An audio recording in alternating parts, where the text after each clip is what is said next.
Hello, Duhawks. In this unit, we're going to be talking about periodization and kind of how I might set up a season plan for an athlete, kind of based on their goals and kind of based on when we want them to peak for their main competition season. So, without further ado, let's take a look.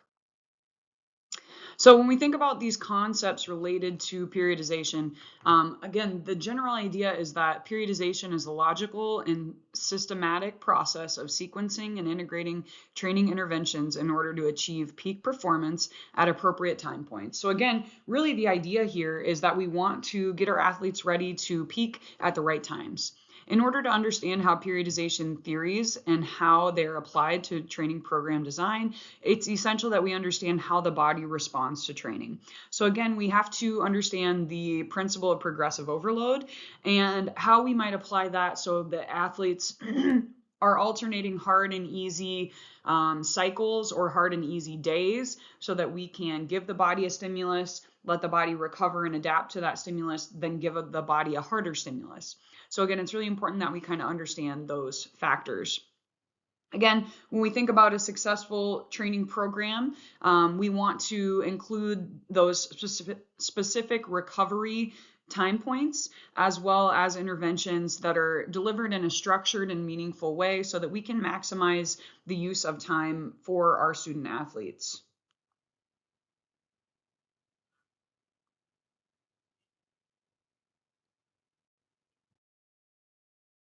Okay, so here we're going to take a look at what's known as the general adaptation syndrome. Okay, and so with the general adaptation syndrome, we've got a couple different phases. So number one, we can see the alarm phase, which is here. And here we've introduced a stressor, whether that's training or other type of stressor here. And so once we provide this level of stressor, we're going to see performance kind of decrease. Okay, and then number two, you'll see the resistance phase. And this is the second phase, which adaptation begins to occur. So again, I provided the body with the stressor. I saw my performance kind of dip. And as a result, I'm going to allow myself to kind of recover within that phase and allow myself to adapt to whatever that training was. Then level three, we've got super compensation phase. And this is a new level of performance capacity that occurs in response to that adaptation that can occur. Okay, number four, you can see down here, and really this is what we want to avoid, the overtraining phase. Now, if I do too much during the alarm phase and I don't give the body adequate recovery, then I can put myself into a state of overreaching or overtraining, in which case I'm kind of doing too much. I'm not giving the body time to adapt to that training, and so therefore we're going to see a decline in performance as opposed to that super compensation or that resistance phase where we start to recover and we start to move ourselves to a new level that way. So let me see what else I have in my notes here about this one. This is the general adaptation syndrome as a foundational concept.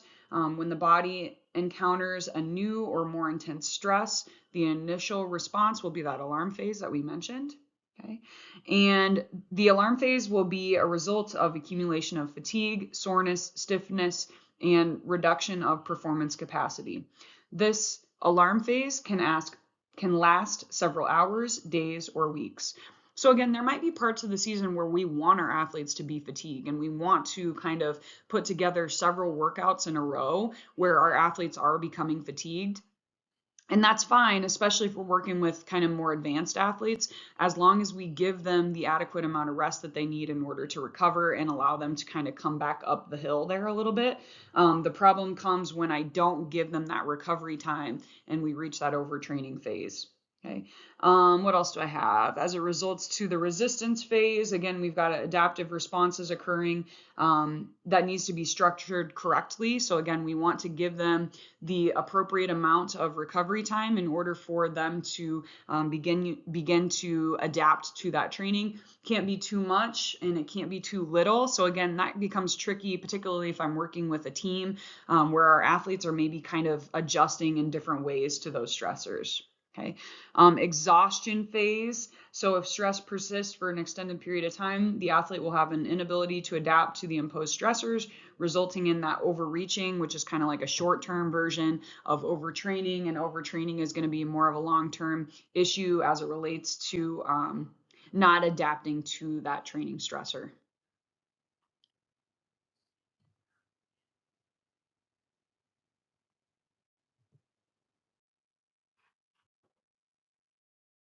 So here you can see the stimulus fatigue recovery adaptation theory. And this is really an extension of the theory that we talked about on the previous slide.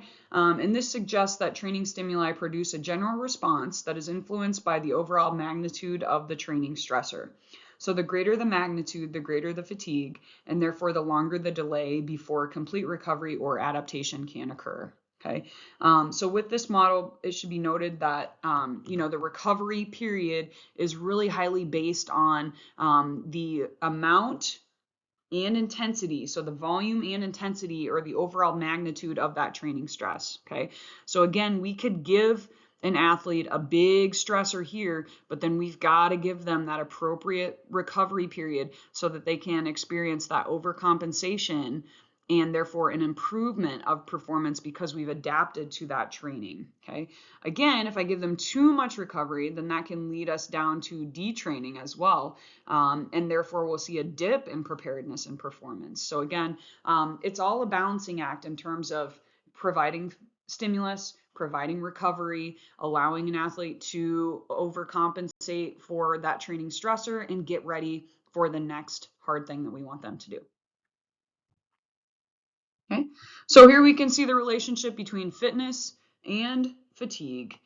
So here you can see your training stimulus. You can see their fitness up here in like the purple or whatever that is, preparedness and fatigue level. Okay, and again, we want to kind of keep all of these factors really balanced in order for us to be fit, prepared, and not fatigued at the appropriate times in our season. Again, there's a time where we want our athletes to be fatigued and another time where we need to build their confidence and make them feel ready for that performance. And so again, we can think about that psychological aspect as it relates to preparedness in terms of feeling good and feeling confident heading into a competition.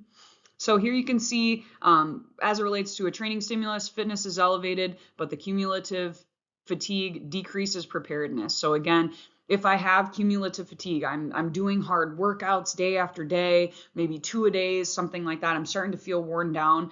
I might feel flat. I might feel like I have less of fight in me when I get to a competition because I'm kind of tired. So again, that cumulative fatigue can reduce our preparedness. And then here you can see the relationship between preparedness, fitness, and fatigue, and kind of how those kind of factors kind of might come together here. So preparedness is optimized as fatigue dissipates at a rate faster than fitness. So again, our fatigue's going away, our fitness is kind of creeping up, and therefore we feel good. We're ready. We feel prepared. We feel ready for that competition or that next hard event, that next hard stimulus. Okay, nothing else there. So here you can see how we might kind of organize this in terms of priorities. And again, we talked about this in class, but essentially we want to think about what is it that I want to achieve. So we've got to start big. We got to start with the big picture in terms of what do I want to achieve for this particular athlete.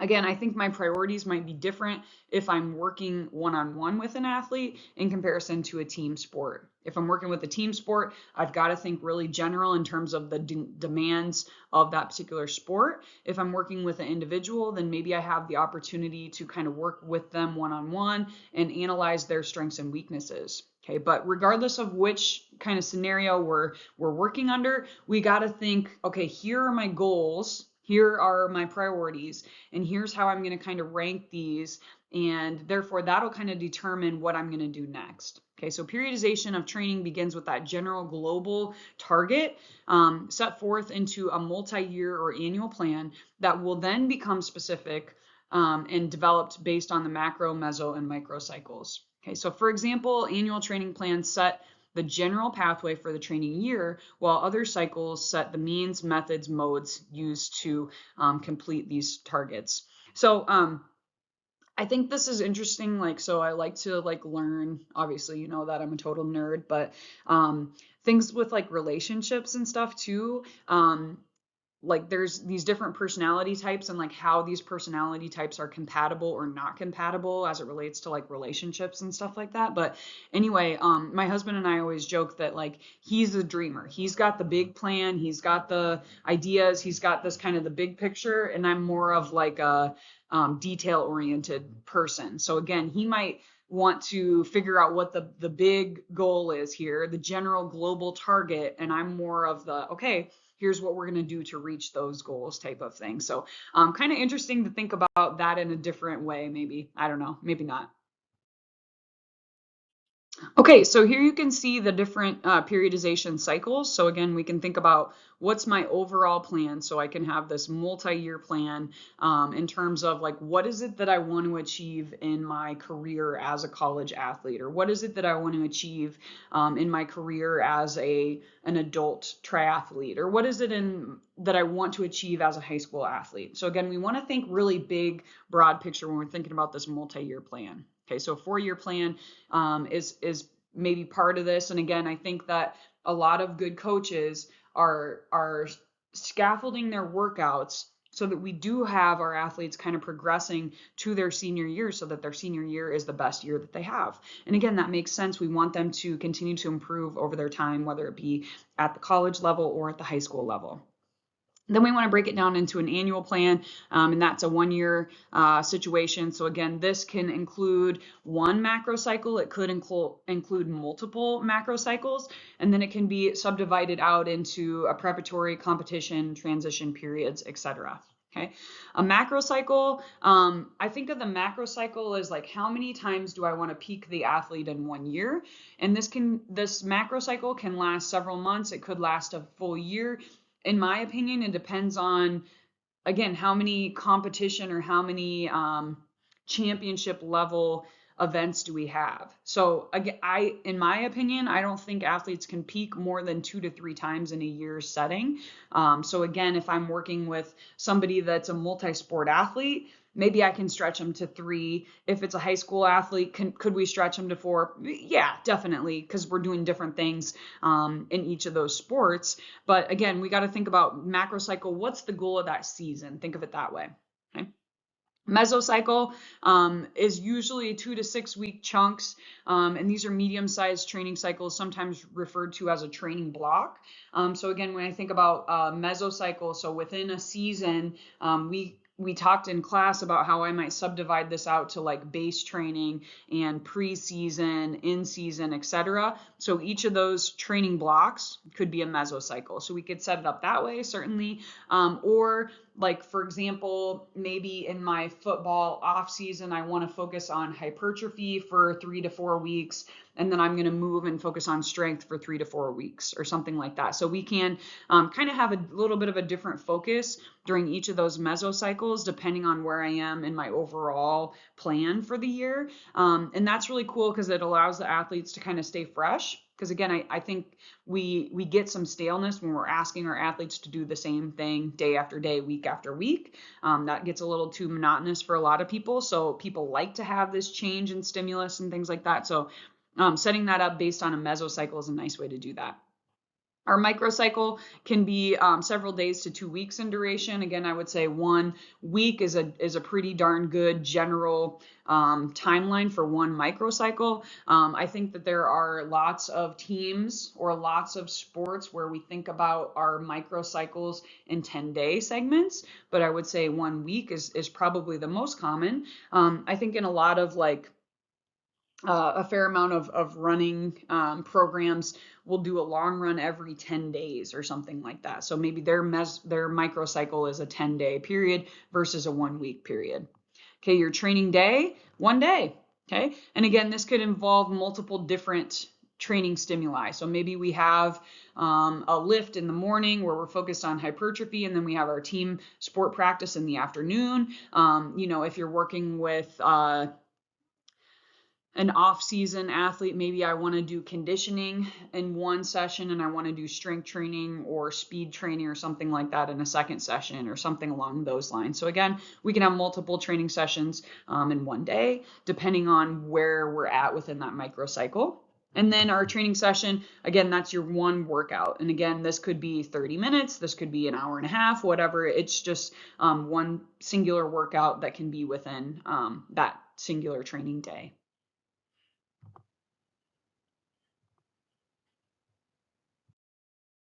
Okay, so when we think about these periodization periods, again, periodized training plans systematically shift their training focus from general, non-specific activities of high volume and low intensity towards activities of lower volume, higher intensity that are going to be more specific to that particular sport. And again, so we're going to kind of shift gears as we move through the training model in order to optimize performance capacity. So again, creating more I would say real life scenarios within our training to allow us to kind of prepare for that performance. And so our classic periodization models can be divided in training into preparatory period, competitive period, and transition periods. Okay, so we're going to go through a couple different theories as it relates to kind of periodization. And again, I just want you to kind of be exposed to these different types, and then you can kind of decide for yourself what makes the most sense in your life as it relates to, you know, what athletes you work with and that sort of thing. So in Maddie Vase, I don't know. You can Google how to say this person's name. Sorry about that. We're going to start our preparatory period with a high volume, low intensity, low amount of work focused on technique. And again, when I say technique, I don't mean like doing a squat correctly. I mean like the technical aspect of sport. So again, we're focused on strength and core stability, hip mobility, those types of things. So we're doing a high volume, a low intensity type of thing. So maybe like muscular endurance would be important here in that preparatory phase and not a lot of time on the sport technique itself. Okay, so again, we're not doing a ton of practice in the gym for basketball at that time. Okay, so again, we're focused more on the elements outside of that as it relates to technique. Okay, so then we're going to transition. Maybe think of this as like your preseason section where we're going to start focusing more on the technique. Our intensity is creeping up a little bit and our volume is starting to kind of come down. Once we head into that competition phase, again, our total volume is lower, but our intensity is higher. So again, the work that we are doing is going to be very quality in nature. And again, now we're spending a lot of time focusing on that technique. Okay, so we're spending more of our time in the gym doing the actual sport versus versus the weight room, for example. Okay, and then that combination as we dip that volume down and push that intensity up will allow us to peak at the most important time, so during that championship phase, and then we will cut it down as it relates to intensity and technique training during that active recovery period, in which case if I were to link this all together, I would gradually bring that volume back up and allow that intensity to kind of sneak back down. So it's a nice model. I like it. Okay, so modifications for this if we're working with advanced athletes. So again, you can see here that we are having kind of some roller coasters, if you will, as it relates to volume and intensity. And again, we're still creating that crossover where I've got high volume and lower intensity. But again, I'm going to try to produce a cumulative amount of fatigue and then allow that athlete to recover.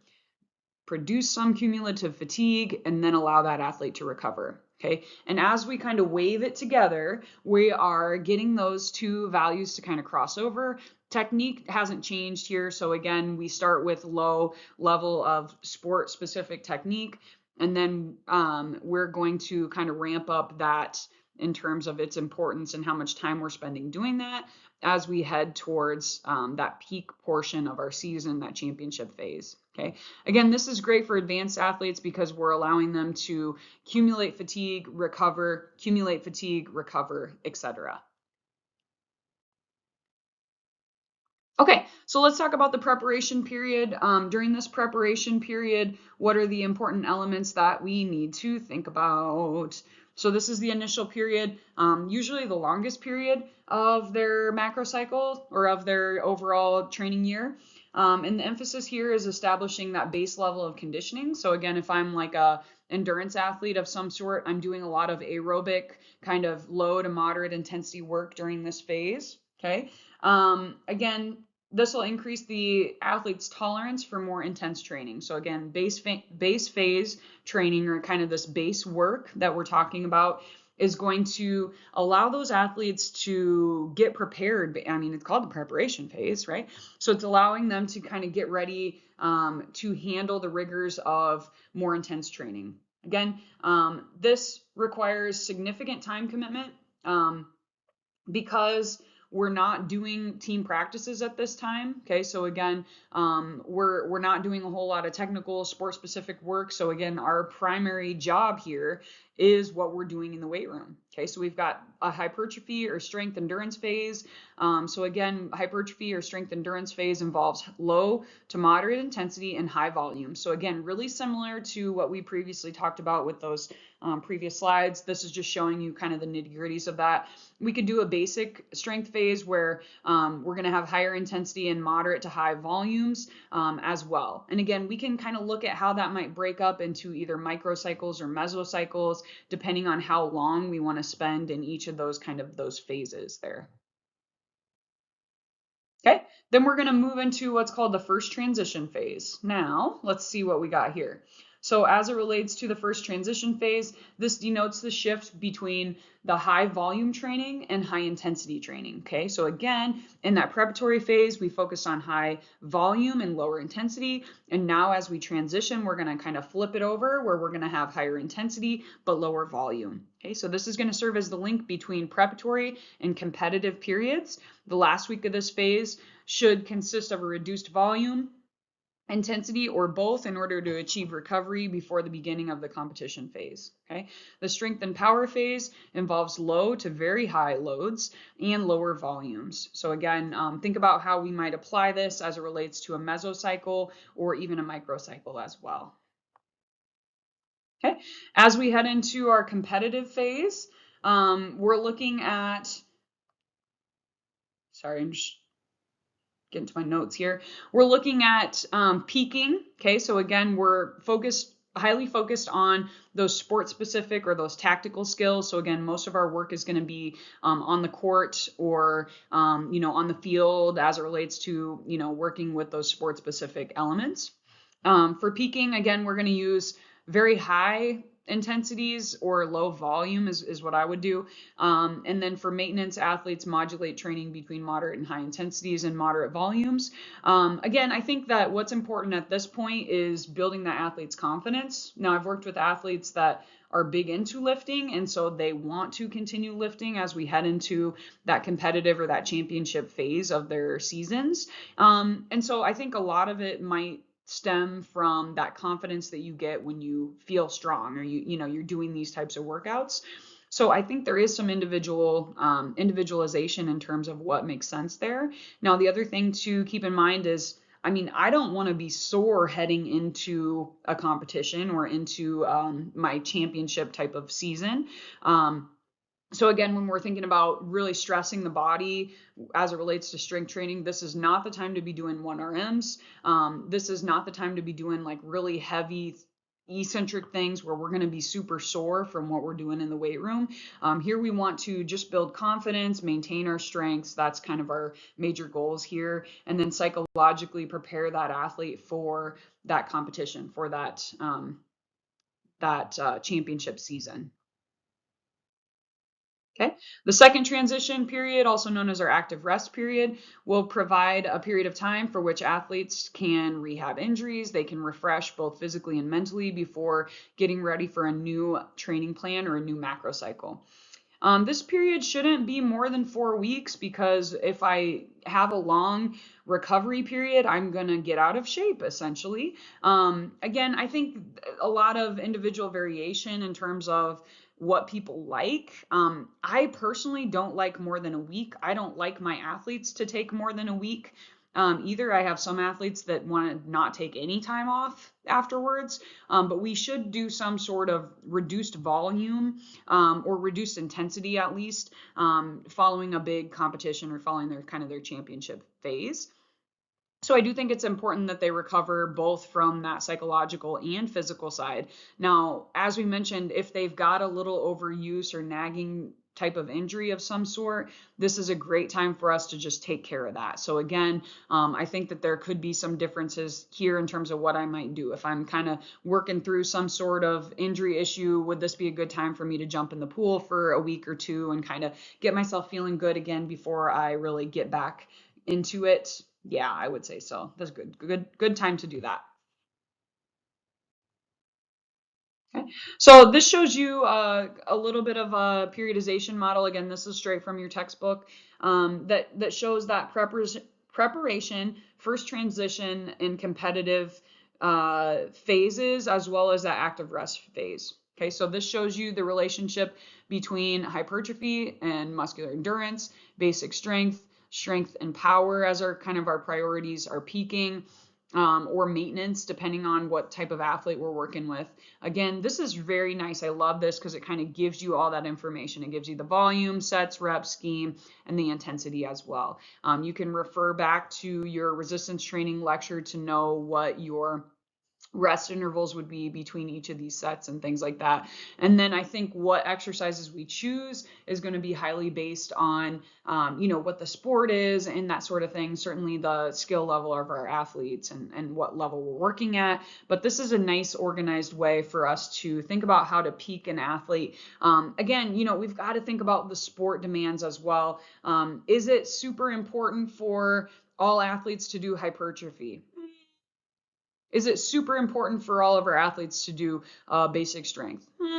So again, we can kind of play with this and figure out what's the weakness of the athlete, what are the needs of that sport, and kind of plug in what we need to in order to get them ready for their performance.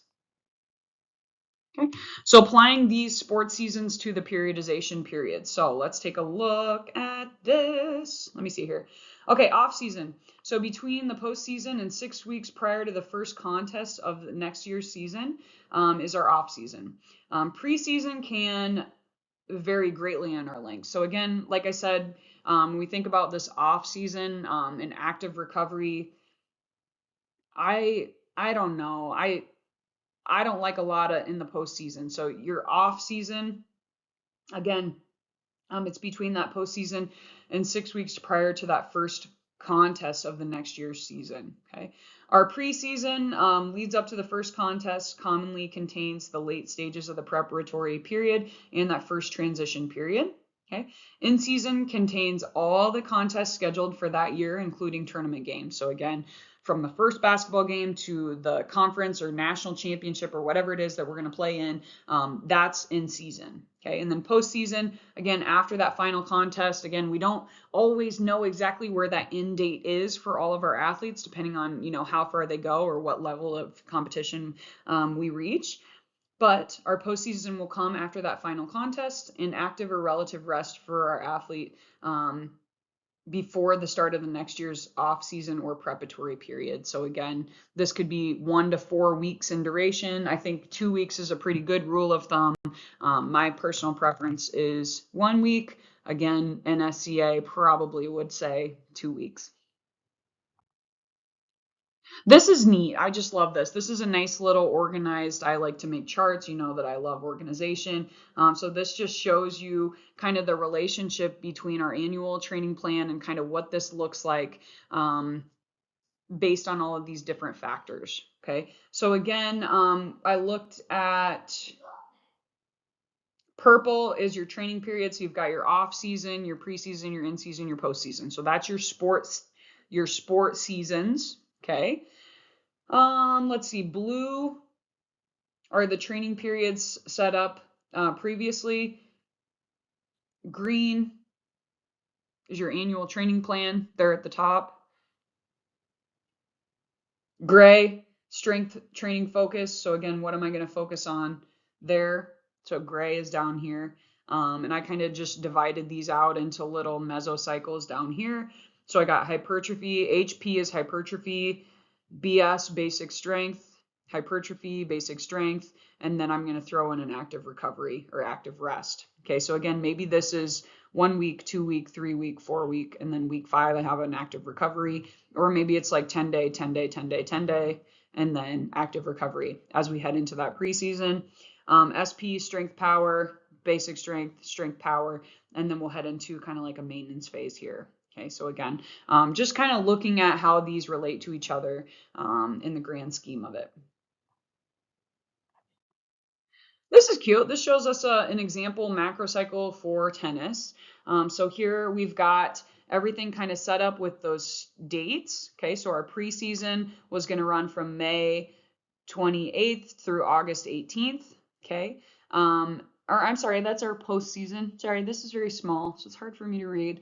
But I've got hypertrophy, basic strength, hypertrophy, basic strength. So again, so we've got July or June, July, and half of August. So let's call it 10 weeks. So maybe I'm going to do, 2 weeks in each of these phases, 2 to 3 weeks, let's call it. So I got hypertrophy, basic strength, hypertrophy, basic strength. Then maybe I do like 2 weeks of active recovery here from August 18th to September 1. Then we're heading into our off season, and our off season is going to run from September till the end of November. So I got September, October, November. So let's call it 3 months.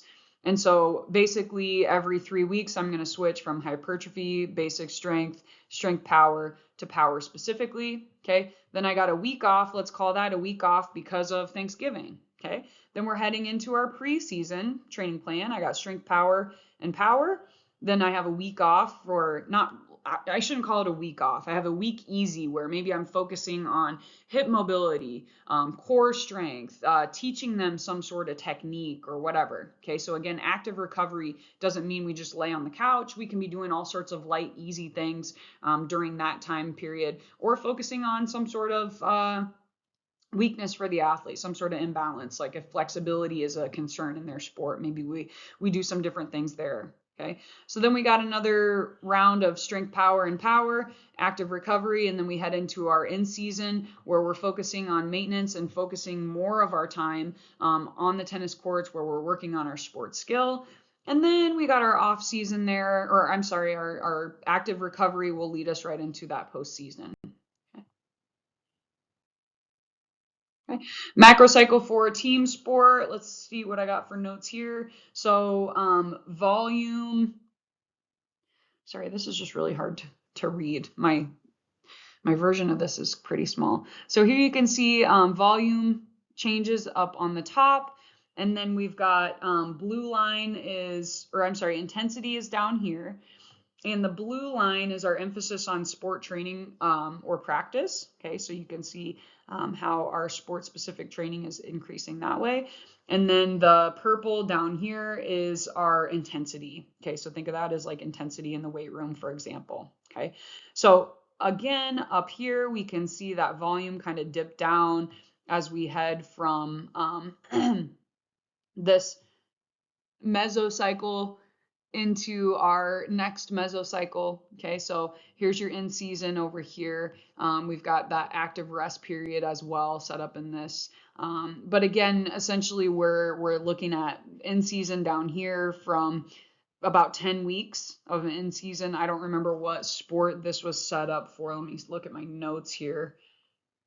I didn't write in my notes which sport it's set up for, but we had about a 10-week season over here. And again, you can see that our kind of our preparatory period here, we have a significant amount of time. Really, we've got 15 weeks. So you got about 4 months in this particular period. You had a couple easier weeks down here where we're getting ready for spring training. So maybe this is football, where we do a little bit more of that sport specific movement to kind of get ready for our next push here. And then you can think about, so again, we've spent all this time talking about how to periodize things so that athletes are peaking at the right time. And then let me just throw this into the mix here. So we have this undulating or linear periodization model. And a nonlinear model involves daily undulating periodization. Okay, so this involves large daily fluctuations in load and volume, reps and volume load of assigned core resistance exercise. Okay, so again, this would be like me showing up to CrossFit or some sort of like fitness class and never really knowing if it's going to be a hard or easy day or whatever. Like I just kind of do it, and there's no rhyme or reason for what I'm doing, and it's not necessarily setting me up to kind of peak at a certain time. Okay. Again, is this effective? Which is more effective? I think that we have to think about reality in terms of what is the commitment level of the person that we're working with. Because again, if I can get somebody to do undulating periodization where I can get them to show up every day and I can give them something different and challenge them every day, give them some easy days and that sort of thing, that's great. They will probably improve, and we're not necessarily setting them up to peak, but also we've got to think of the commitment level of that individual. If they're skipping other workouts or they're just not that serious about it, or they're out drinking, or you know what I mean? Like if they're not that committed to it, then how much time do we really need to put into setting up this beautiful plan if they're not doing the little things? You know, so I struggle with that, because we can do all these things. We can set this up, but they need to show up in the weight room and perform every day all year in order for this to matter. Okay. So if the athlete isn't committed enough to doing that, then at the end of the day, this is just as good, right? So again, we've got to really think about what is practical as it relates to what's actually happening. And again, I think that we're faced with a lot of other elements in sport that kind of play into our performance. Are you eating well? Are you sleeping? Are you, inconsistent with your workouts? Or are you struggling with injury, etc.? So again, there's lots of other elements that we have to think about before periodization even matters, right? So again, if I am doing these things in season, but I don't do anything out of season at all, or I don't do anything well, or I drink all the time, or I'm out with my friends and staying up late and I'm kind of half-assing workouts or whatever, then like this is just as good. Okay. So again, thinking about those things in the global scheme, I think is important to understanding how we best want to use our time. I like organization, as you know, so I like setting things up like this, but I'm not going to do it for a kid that doesn't show up to 2 practices a week. I'm not going to spend my time setting something up that's not going to matter at the end of the day, because I can make up something. I can give them something on the spot that's going to be just as good for them in terms of providing a stressor for them. So I know that's maybe like a negative way to think about this, but also, you have to be protective of your time. If this is the field you're going to go into, you can't care more than your athlete. So it's like, where's the balance there in terms of what makes the most sense for how you want to spend your day, So I don't know, something to think about. The undulating model, or this daily fluctuation stuff, is great for your average person that just wants to be fit. This is great for that person. So in terms of creating a periodized, program for somebody, again, I just want them to show up every day and do something every day, and they're probably going to improve, right? As long as we provide them with enough of a stressor, they're going to see an improvement. So that's great for general fitness. When we think about periodization, again, I would say I'm going to save that for my most dedicated athletes, and my most dedicated athletes that are doing all of the little things. Then yes, let's set you up for peaking so that you are using this periodized model in order to continue to improve and get ready for that main competition or whatever that is. Okay, so I think that's a good kind of introduction to periodization for you guys. Again, you're going to be thinking about these when you do your final projects. So I encourage you to kind of think about where your individual athlete might fit into these different processes, and how you might kind of divide out their time based on your goals for them, or whatever you might perceive as their goals as we move forward. All right, have a great day, everybody. I'll see you later.